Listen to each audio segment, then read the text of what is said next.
Hey, it's another entry for the January 2026 Does This Pyro Segment Suck competition. I'm Bozy, and today we're talking about color literacy, very intentional patterning, and whether or not letter racks actually pull their fat weight in your shows. Today's segment comes from Travis Kramer, and it's from a show that he and Zach Hubricks collaborated on at PGI last year titled Mayhem. I've been a fan of Travis's for a long time. For years now, every time I watch one of his shows, I feel like I came off of the same pyro designer assembly line at the "these crazy dudes do this for fun" factory. The guy's got an immense respect for color harmonization, vertical cleanliness, and non-traditional mixed effect symmetry. All of these are ingredients that make abstract shaping and patterning actually read as good design decisions. He respects those details so much that his toolbox is full of ways to take spectators on a journey through the way that he hears the music, which, let's face it, that's what a pyro musical is. Travis writes, 3 things. I like mixing up symmetrical and asymmetrical runs. Does this work for you at all? 2, I like using color to signify breaks and changes in the song. Do you think color shifts work? And 3, do you think letter racks are worth it or not? All right, let's dig in. The section from 549 to 608 shows a lot of respect for that 4 on the floor beat that Lady Gaga's Disease is built around. Modern pop music is repetitious. Establishing a groove and melodies that get stuck in your brain is what that genre is all about. That means your job as a designer is to match that energy and give people something visual to represent it. Travis sequences methodically here, using patterning to give the music that accompanying progressive feel. He's not competing with it, he's dancing with it. And like a quality dance partner, he's letting it lead. This section is also a great example of evolving symmetry. From 549 to 608, the symmetry steps along with the verse.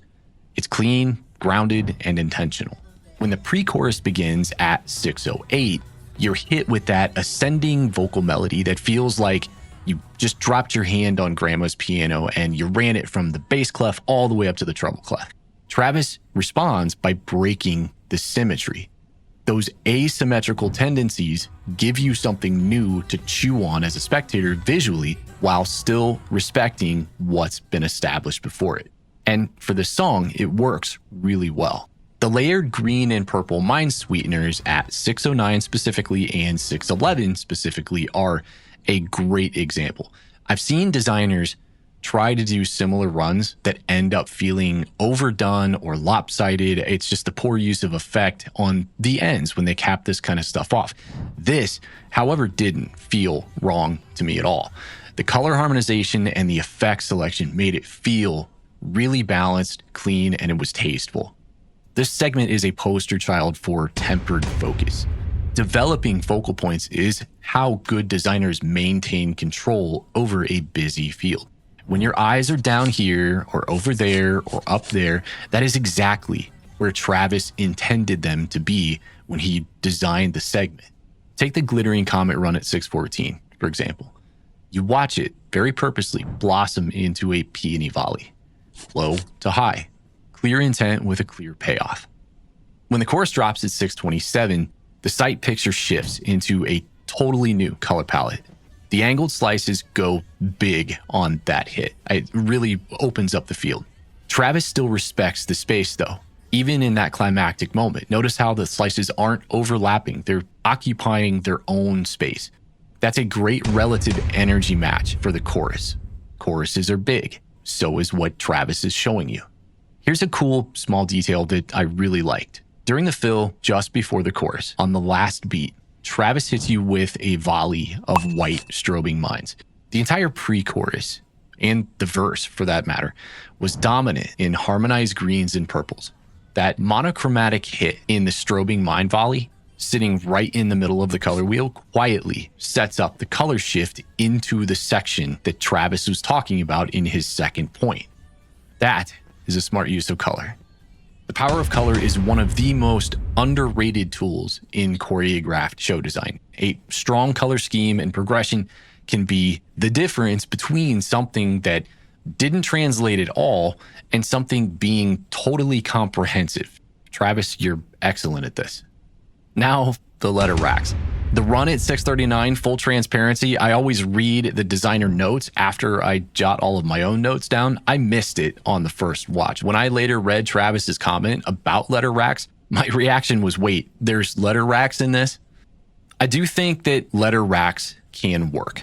And while I'm not their biggest fan, I think that the right effect selection is what makes them succeed or completely get lost in the mix. After watching a lot of lettering examples, whether it be through racks or pyro printing, the conclusion that I've come to is that origin angle, burn time, and especially resolution, the number of physical points, or in this case, stars, that make up a letter or a shape matters so much to the intelligibility of the subject that you're looking at, the letter, the shape, whatever. Delayed popcorn crackle tends to be what works in letter racks. The clustered stars that come out of the mortar help tie larger portions of the shape together. The meteors, Travis, like the ones you used here, burn along a much longer pathing trajectory, and determining what letter you're looking at throughout the burn can kind of feel like taking an eye exam in the back of a moving vehicle while your head is dunked in a fish tank. Everything kind of mushes together and becomes about as intelligible as Leo on lemons in The Wolf of Wall Street.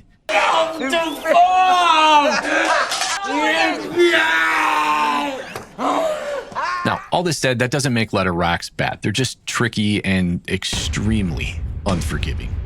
Travis, your entire segment is a perfect example of how color and effect choice can create focal points, guide the eye, and support musical structure without overwhelming the field. And you make a immense, deliberate point out of not cluttering the field. And I have so much respect for that.